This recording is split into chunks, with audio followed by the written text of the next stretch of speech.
Running out of stock ruins your business, but holding too much of it drains your bank account. Oh, yeah. It is the ultimate operational headache. Right. So whether you are a 23-year-old managing a startup's very first physical product run, or, a 38-year-old professional overseeing a massive global supply chain. They're constantly battling to find that exact middle ground between those extremes. Exactly. You are either terrified of failing your customers or you are bleeding cash in warehouse fees. And mastering this balance isn't just about having, good business sense.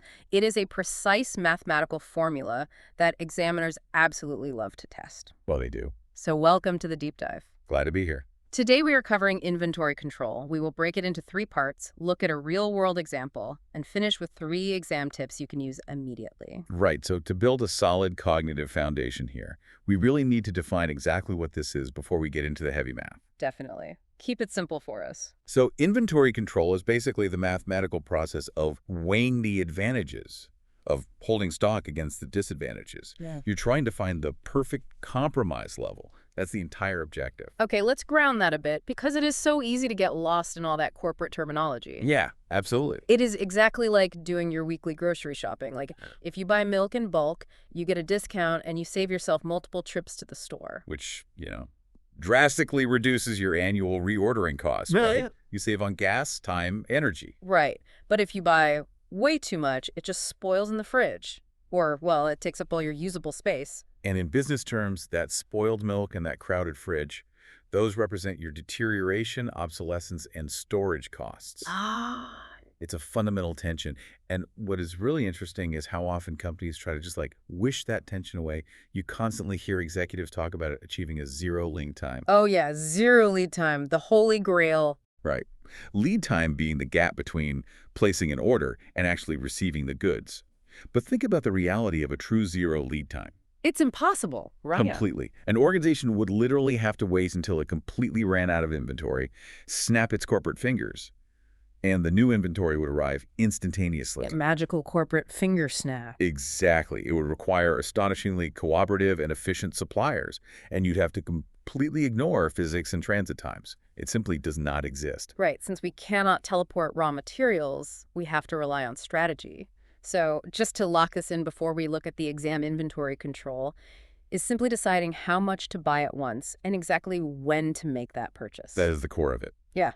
And, for the experienced professionals listening right now, the stakes on this are just massive. Capital tied up in excess inventory is basically trapped. Yeah, just sitting there doing nothing. Exactly. Every dollar sitting in a warehouse as a surplus pallet of goods is a dollar that cannot be used elsewhere. You can't use it to hire talent, fund marketing, or grow the business. But on the flip side, leaning out too far is dangerous too, right? Oh, catastrophic. Failing to meet customer demand because of a stock out is terrible. Yeah. You don't just lose a single sale. You lose long-term customer trust. Which is why boardrooms stress over it constantly. But let me challenge the premise here for you as you prep for this exam. Sure. Is this just an academic exercise, or do examiners test this because it's what real companies actually do? Oh, it is entirely rooted in the real world. Yeah. In fact, there are 2 reasons examiners love this. Here's the first. Okay. It tests purely objective calculations, specifically your ability to determine the economic order quantity. They want to see if you can manage the competing mathematical forces of holding costs versus reordering costs. Right, so that's the pure math side. Yeah. And the second reason is that it tests practical business judgment. Specifically, they are forcing you to evaluate whether bulk discounts are actually worth the extra storage costs. I see. They are checking if you can, look past a flashy discount and see the systemic impact on the warehouse. Examining business compromises is basically like trying to share a single small umbrella in a rainstorm. Someone is always going to get a little wet. You just have to figure out mathematically which shoulder you're willing to sacrifice. That is a great way to put it. The goal is minimizing the total wetness across the entire organization. All right, there are 3 parts to this. Let's take them one at a time.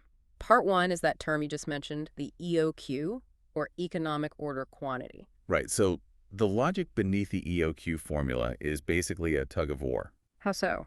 Well, as your order quantity rises, meaning you decide to buy more stuff in a single purchase, your average inventory sitting in the warehouse naturally rises too. Right, because you bought a ton at once. Exactly. And because of that, Your total annual holding costs go up. You are suddenly paying for more square footage, higher insurance premiums, and extra security. Like we said earlier, the fridge is too full of milk. Yes, exactly. But the opposing force is that as your order quantity rises, the total number of individual orders you have to place throughout the entire year actually decreases. Oh, right, because you're stocked up for longer. Yeah, you are making fewer phone calls to suppliers, processing fewer purchase orders, paying for fewer delivery trucks. So your total annual reorder costs go down. I see, so it's a balancing act. Exactly. The EOQ formula plots these two curves against each other to find the exact point where the sum of your holding costs and your reorder costs is at its absolute minimum. Simply put, EOQ is the magic number of units to order. That's it. Okay, we know how much to order, but when do we actually place the order? That brings us to part 2. Right. Part 2 is the reorder level, or ROL. Assuming a perfectly constant world, this is just basic multiplication.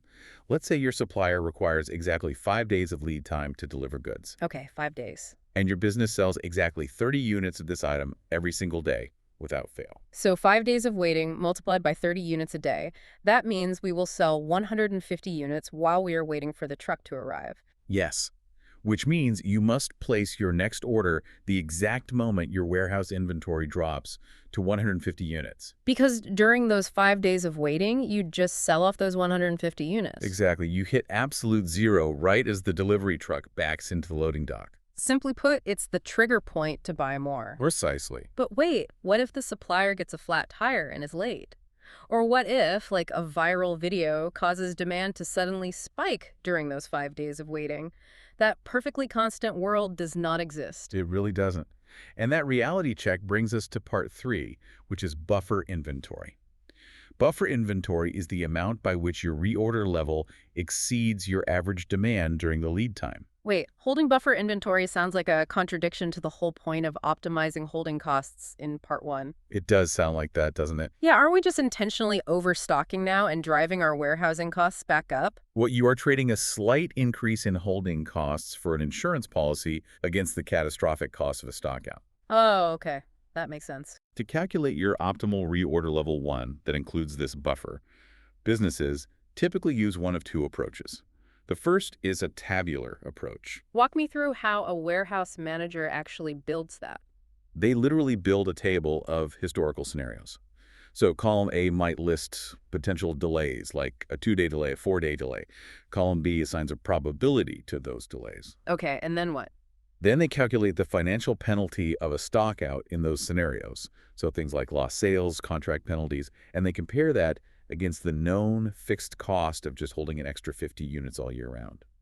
The table reveals the most cost-effective scenario to adopt. Got it. And the second approach? The service level approach.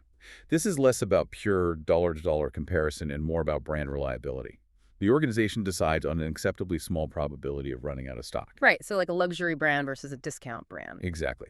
A luxury automotive supplier might demand a 99% service level, meaning they're willing to hold massive buffers to ensure they almost never fail a client. But a supplier of cheap office pens might accept an 85% service level, deciding that occasional stockouts aren't damaging enough to warrant huge buffer costs. Spot on. They use the probability distribution of lead time demand to find the ROL that guarantees that specific percentage. Simply put, it's your mathematical safety net. That's the perfect way to phrase it. So to bring that together, EOQ tells you exactly how much to buy, ROL tells you exactly when to make the call, and your buffer inventory ensures you don't panic if the delivery truck gets a flat tire. That synthesis is the entire life cycle of inventory control. But, concepts are cheap until you put numbers to them. We really need a concrete scenario. Let's do it. Let's look at a global, real-world example from our source material. We have a manufacturing company called More Limited. Okay. They use 5,000 units of a specific raw material every single month. The material itself costs them $4 per unit. When they place an order, the external delivery fee plus internal processing brings their total ordering costs to $27 per order. Finally, it costs them $1 to hold a single unit in inventory for an entire year. Okay, so to run the EOQ formula for More Limited, we have to look past the unit price for a moment and focus on the opposing forces: demand, order cost, and holding cost. Got it. Now first, we cannot just plug in 5,000 units for demand. The formula requires annual demand. So 5,000 a month multiplied by 12 gives us 60,000 units a year. Got it. The annual demand is 60,000. We weigh that demand against the $27 cost per order and balance it against the $1 annual holding cost per unit. And without getting bogged down reading the literal square root formula over audio. Right, the math basically searches for the exact volume, where the pain of paying that $27 fee repeatedly perfectly matches the pain of paying $1 to store the resulting stock. So what's the result? When we run those variables through the formula, it gives us an economic order quantity of 1,800 units. Meaning if More Limited buys 1,800 units every time they pick up the phone, their overall operational costs hit rock bottom. That is the optimal trough on the graph, yes.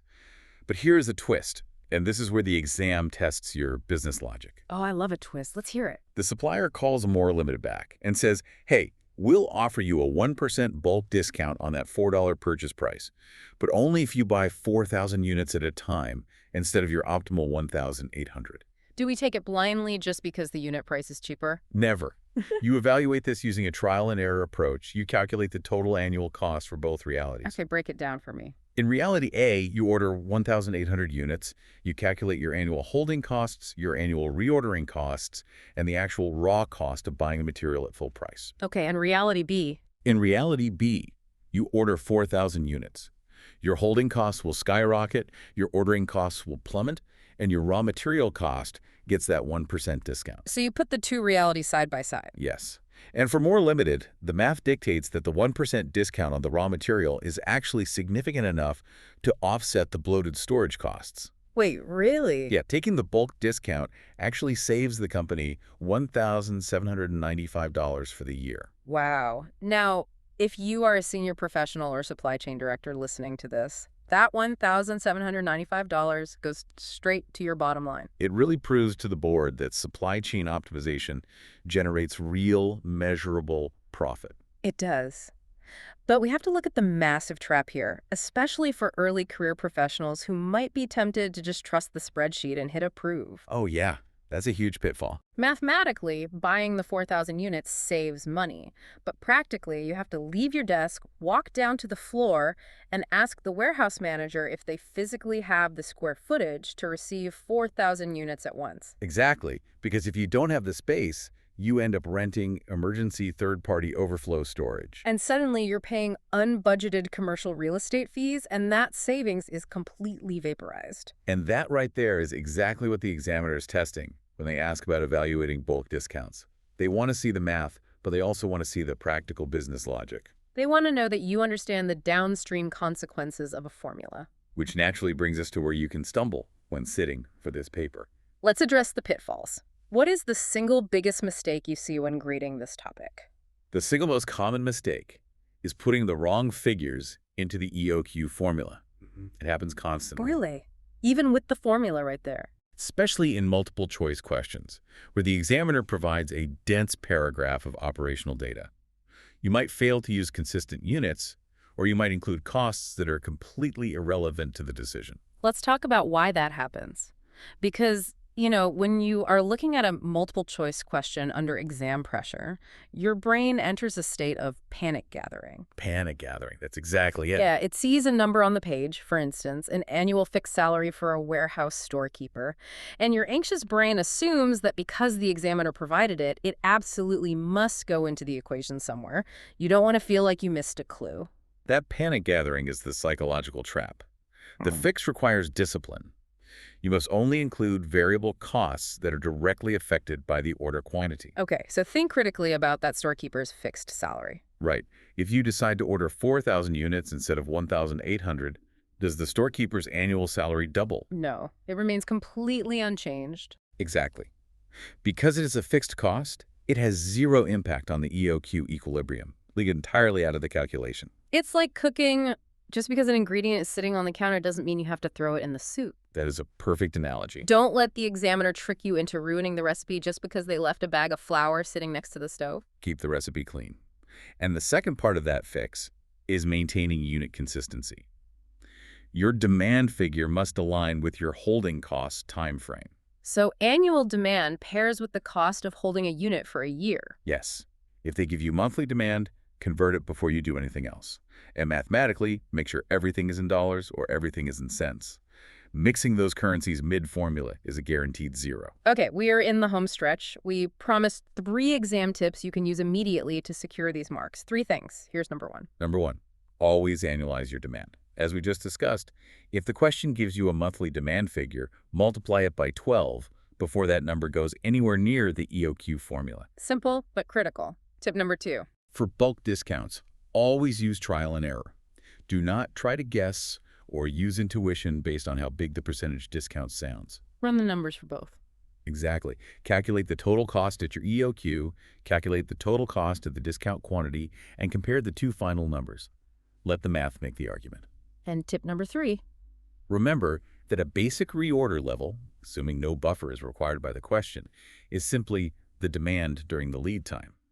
How many days does delivery take, multiplied by how many units you sell a day? Ultimately, mastering inventory control just means balancing the pain of paying for storage against the pain of paying for constant deliveries. It's an operational tug of war. It really is. And for the younger listeners out there prepping for this exam, if you just memorize the required formula inputs, ignore the distractor variables on the page, and trust the math, you will easily secure these marks.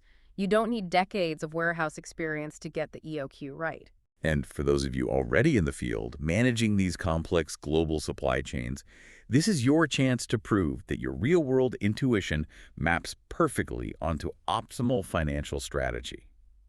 When you understand the mechanics beneath these decisions, you stop reacting to inventory crises and you start engineering inventory solutions. Very true. But before we finish, think about how this balancing act applies beyond physical boxes in a warehouse. If holding too much costs you and having too little ruins you, where else in your professional or personal life are you currently trying to calculate the perfect emotional or energetic reorder level? Just some food for thought. Which brings us right back to where we started. Whether you are terrified of running out of stock and failing your customers, or hoarding too much and bleeding cash in warehouse fees, you now have the exact mathematical tools to solve the ultimate operational headache. Remember, find your EOQ, calculate your optimal ROL, and always check if you actually have the warehouse space for that bulk discount. A little practical logic goes a long way. Thank you so much to our global audience for joining us on this deep dive. If you found this breakdown helpful, please follow the show on Spotify and leave us a review. It really helps us out. Thank you for listening.